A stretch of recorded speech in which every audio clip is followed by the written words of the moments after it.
Yo, what is up? It is Monday. We got a little Monday swagger, a lot of energy this week.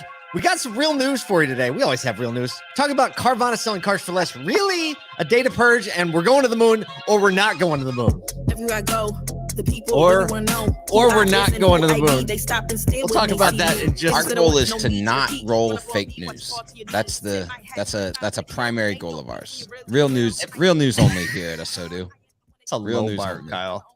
Except for that one time we threw the thing about the BMW heated seats, and everyone was like, BMW heated seats thing, and then it was like, oh, Yeah. it's not exactly that.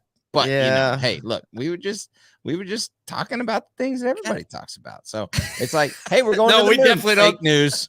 I don't know if we talk about everything other people talk about. There's a lot of things No. we don't talk about on this show. There's a lot that we don't talk about. We're gonna release a show when we're both retired and we both have nothing to lose, and it's gonna be called Things We Don't Talk About. And then we're just gonna just kick ourselves out of the whole industry in one fell swoop. In one fell swoop. Now you know. Now everybody knows what the real plan is. Hey, I've got an announcement. Just a big so one. everyone knows. This is a big one. There are times in your life where things happen and you just have to talk about them. Look, it's like when your kid takes a dump for the first time, that's a big deal because you've never coached talked it. about that. You coached it, right? But to this weekend, we spent a solid week and a half coaching out a tooth in my house. It was one coaching out a tooth. It's like, no, we promise you definitely can. And so this weekend, finally, after much debate, much struggle, my son has lost his very first tooth, and he pulled it himself. It was There you go. It was actually pretty legit. Was it just like pulled it out with his hand, or was there like some contraption involved? No, it was the old pull it out with his hand and that whole 9 yards. But what we went through, I think there were like 9 different bribes, and just to be real fair, one of them was, I'll talk about it on the podcast because it's literally my kid's goal in life to get on the podcast. Oh, congratulations. There we go. Jack, There good we job. go. You made it, buddy. He did it. You know, I think you had missed a real opportunity to tie it to an EV and like have the first tooth pulled out by an EV. What was I thinking? Jack, Unbelievable. History. Hey, I'm just the idea guy after the fact. I'm a Monday I morning had quarterback. such great ideas last time. After. We got 2 live streaming episodes of Autocollabs coming at you hot today. You don't want to miss either of these. Let me just say, No, not at all. Darren Doan is going to be on at noon. And if you don't know Darren Doan, you probably do if you've been around this ecosystem enough. But I mean, you need to check out this episode because it is going to expand your horizons in directions I didn't even expect. And I expect the unexpected when Darren Doan's on. Second one is going to be a ton of fun. Michael Johnson, who is our fellow and resident Aussie, is going to be at ASOTUCon with sales logs. They're the ones that actually made the awesome scarf that's not in the shop. Now, here's the thing. That one's one to pay attention to and hang on till the end because we get into some stuff about inventory dynamics. Oh my that, gosh. Like, I would have never expected to have from this conversation. But I think U.S. auto dealers can take a lot from what Australian auto dealers are dealing with right now. Me. I said at the end of the interview, I was like, everybody's going to be swarming this guy to like ask the real questions. You know, we should, yeah, like talking about knowing like the Monday morning quarterback, like we would have talked about those things first had we even known. Right. You got to listen to it though. We're streaming live on LinkedIn at noon and at 3 p.m. Eastern, or you could just go and search Autocollabs on your favorite podcast platform and listen to them right now. You can binge listen this morning. They would be a great way to start your week. We're going to say that. We also, look, if you're not coming to ASOTUCon, if you're a dealer, if you're in the Philly area or you can get to Philly, get your tickets now. ASOTUCon.com. We have a full roster, full agenda. People are coming. The hotels are filling up. You got to be there. It's going to be nuts. You got to be there. That's enough said. We've talked about it a lot. Let's get into some news, huh? Let's do it. Let's get into So, this one's good. I can't wait for you to lay this one out. This is a good one. Okay, so one of the great things about this developing ASOTUCon community is the fact that our people and our thinkers and our thought leaders in the ASOTU-verse, they just start sending us stuff, right? Because they're like, oh, this needs to be talked about. This needs to be talked about. And everything, let's face it, everything can't be talked about everywhere. but we can talk about this here. So here's the question. Does Carvana really sell cars for lower prices as stated? Well, Forbes contributor Jeremy Alexandri My new has a favorite very guy. hard time. He's my dude, Jeremy. We should reach out to him. He has a very hard time finding proof of that statement. And here's what he did. By visiting the Wayback Machine website, he recovered deleted content, which I don't know if we have a visual of it. Probably not, but you have to go to the article in the link. It was shown from Carvana's website that promised shoppers an average savings of $21.99 for each vehicle purchased from its site. Whoa. The content also stated that Carvana saved its customers $130 million versus traditional car dealers, a number that represented accumulated savings for all sold vehicles since 2016. They cited KBB as a resource in the fine print, so Jeremy reaches out to KBB. And KBB is like, it was awesome. Carvana didn't respond. KBB came back and said, yeah, we can't endorse the accuracy of that. There's internal numbers that they're using as part of their calculation. So then he went to the public financial data from Carvana. And he said, well, actually, they make higher profits per each used vehicle sold than dealers. Okay. So then he went, this was cool. He went to our friends at VinQ. And VinQ are our people, pretty smart people. And they deployed their algorithm to find that Carvana's prices were higher than dealers 72% of the time on listings. Thanks, VinQ. Getting a little truth up in there. Paying a premium for experience, y'all. Yeah, look, to this point, we're not saying that the Carvana experience isn't good. It could be. It could be great. Regarding financing, Carvana claims to give their customers lower rates. However, on an average from 2018 to 2021, Carvana's average rate was 13.41%, and dealers' average rate was 8.76%. So unbelievable.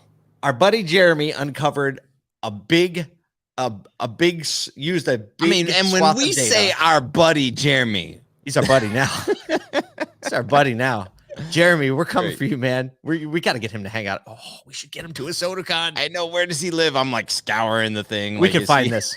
Whatever it is, I'm sure he can fly there fairly easily. We're going to reach out to him today. So the point is that he's starting to just proof out the claims that are being made. Carvana's had a lot of scrutiny lately. There's been a lot of things that just don't seem quite right. Now, granted, they've done a great job revolutionizing online retail for dealers. They've done a great job showing people what the buying experience online could be and built a great brand around it that people have overall favorable impression of, showing you that if you build great brand, guess what? You can actually get past a lot of this other stuff. It'll eventually catch up with you, and it seems like it kind of is now.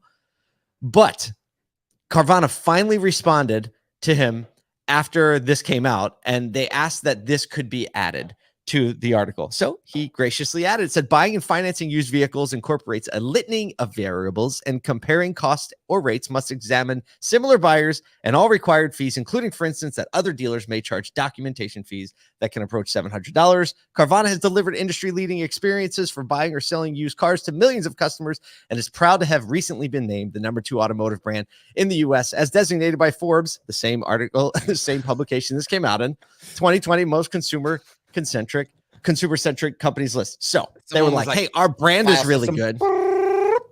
Now, they did a good job saying, like, it was great. It was great. Okay, so here's the thing. Perceived value is a reality. So we know that in the marketplace, whatever the perceived value of the ability to transact or have a certain experience with a certain consumer matrix, that's the value that's ascribed to it. Now, is this, I think the major question that actually Todd Caputo sent us was, hey, is this like actually malpractice? Is this poor practice to say that your average shopper is going to save X versus another, versus we skipped the part of the article where Jeremy went in, he's Jeremy now, where he went into the regulatory hot water that they could be in. We've talking about the FTC and all the regulations. He's like, here's how all these things might land them in a whole lot of trouble potentially. So I'm sorry, I need to contextualize that. Yeah. So to say like, hey, variance over or under KBB, whether it be trade values or, or even retail values, and understanding that the variables that are attached to that are so much more so much deeper. I think that this is just a proof case for And I think that, you know, if he had to use the Wayback Machine, this means, hey, he is going way back. And we've seen actually Carvana shift their branding away from value or cost savings into experience. And I think that's just a note to everyone, that especially as we think about like all these FTC regulations, if all you're trading on is price, then you put yourself in a position of needing to explain it more and more often. And so if you trade on experience, there's less explaining to do. You don't got no explaining to do. You know what I'm saying? Explaining to do.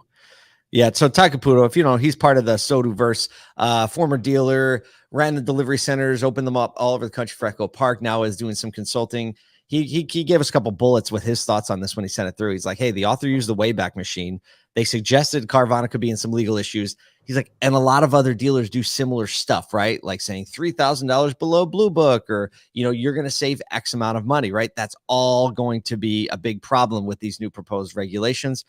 With the new rules coming, you know, Tav was questioning whether or not regulators are going to go into the Wayback Machine and see who was saying I mean, obviously you're not going to go back, like you're not guilty of anything, right? In the past, if the regulations just come up, but you can see who is really 2 years from now, would they go back a year? Exactly. And to prove that like it was a propensity in some kind of case or filing. So takeaway from this is, look, your stuff always catches up with you. Building a great brand actually helps you, right? In times when there's questions or rough water. And we'll see what comes out with Carvana, right? Like playing the devil's advocate. Carvana, like you said, Kyle, trades on value, and the value proposition changes over time. And whatever business practices are under there, they're like, well, that's all going to have to come out when it comes out. The regardless is the best thing we can be doing as an industry is to being upfront with our consumers, is being transparent with our consumers, like for real, and doing the work to build a brand that is empathetic and connects with the customers where they are at. Speaking about customers and where they're at. You got it. I knew there was 18 different ways we could have gone with that. It was coming. Well, so go ahead. You want to hit it? As a marketer, I've been watching this kind of story unfold for the last a little over a month and a half since Google stated that they were going to be updating their content requirements for websites and web providers, targeting unhelpful content, because what their desire is to actually create better human experiences. It's called the Helpful Content Update. So when you think about that, how about that? And what they want content creators and people to be focusing on is driving consumer experiences in a people first approach. I love this. And so, yeah, I love the graphic. That was solid, Isaac. If you weren't watching, you should have been watching. It was great. Yeah. So there's a couple questions that they're going to be looking at, and they're going to be tuning their algorithm for content, because if we know anything about content, what it drives is organic traffic when people are searching for different articles or related items on the internet. So what they're asking for is for a couple of good qualities. Here's just a couple that we drew out. Would someone reading your content leave feeling like they had a satisfying experience? Interesting. That's like a fair benchmark. I love that. It's kind of like a net promoter score of your content. Yeah. It's like I left satisfied. Like that restaurant was good, whatever that may be. Does your content clearly demonstrate firsthand expertise and a depth of knowledge? For example, expertise that comes from having actually used a product, service, or visiting a place. So I am sure things like real user reviews, walkarounds, elements, like you look at an Edmunds or a cars.com and the content that they have, they're taking all of these editors, putting them in cars, and they're going, I experienced X. And I think that we can take a note from that. Instead of this vehicle does X, it's I experienced X is probably the better mode of content that we're going to see out of this. Now, here's what I think is the big question mark, especially for automotive, when we pay for a lot of repetitive SEO content across different providers. So bad qualities for people first include creating content to primarily attract people from search engines rather than made for humans. Roll. Kind of like, okay, so we got this stuff on our website. Are you producing a lot of content on different topics in hopes of the same, like that some of it might perform well in search results? So are you just kind of spray and pray, right? Maybe something will hit. Does your It's a content strategy. leave readers feeling like they need to search again to get better information from other sources? So like, I think that that's a really key one, because a lot of times what we do is we just kind of put a half of it in, or half of the work, and all of a sudden readers are just left searching. And then this is one that I love. Are you writing to a particular word count because you've heard or read that Google has a preferred word count? This is great, because every SEO specialist you go to, they're like 2,500 words, 2,500 words. You got to do 1,000 words, right? And everybody's like 1,013. Like, I got the 1,000, check. Figured out the hack. Which is then that truncated search results. And the funny part about this one is Google literally put in their document in parentheses after that statement, no, comma, we don't. Right? Like, they actually gave commentary in the middle of their information document, which was my favorite part of the whole thing. You know what's crazy, actually? I mean, just from like an SEO note. So for those marketers out there, like, we pay attention to what's happening from ASOTU content. So this is just real world experience.